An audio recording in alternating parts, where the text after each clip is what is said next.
On February 18, 2025, a Philippine aircraft entered the airspace of China's Dao in the South China Sea, triggering a swift response from the Southern Theater Command of the People's Liberation Army of China. Chinese military stated the aircraft intruded, erratically and dangerously altering altitudes to fly close to the Chinese patrol helicopter. Such air intrusions appeared in groups in August last year. They've become more frequent since November last year, but the Philippines signed the Philippine Maritime Zones Act into law, putting China's Dao and most of the islands and reefs of China's Nansha, Qundao, and the relevant waters into the Philippines' maritime zones.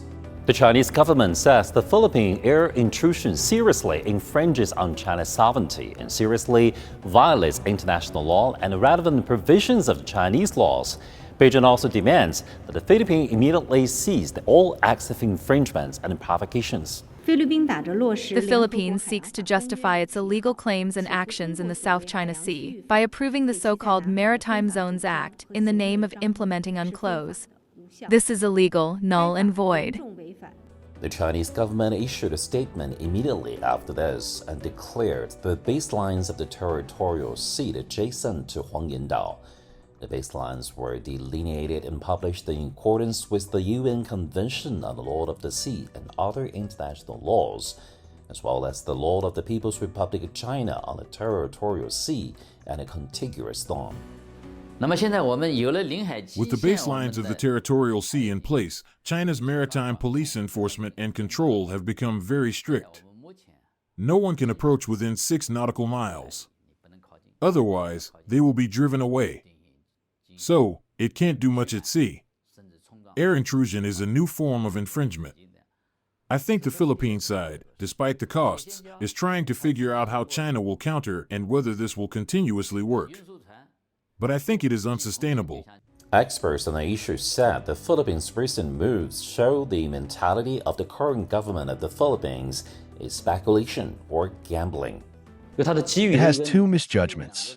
It believed that the competition between China and the U.S. presented it with an opportunity, and the U.S. would completely support him. And it thought that China is dealing with many issues, and no matter how the Philippines provoked, China would not respond accordingly. China clearly shows its sovereignty stance over Dao, not only in waters, but also in airspace. The Chinese government has sovereignty over the airspace above Dao. In normal circumstances, if the Philippines gets into the airspace above Dao, they will need to apply for approval. It's also believed that the Philippines' recent moves in the South China Sea reflect the current government faces pressure in the elections this year and afterwards, and is trying to win support through this way. Experts warn against this. If the Philippines continues to provoke, I think the possibility of an accident occurring over the Dao is increasing. However, the biggest problem for the Philippines is that they simply haven't considered other factors and haven't realized the consequences.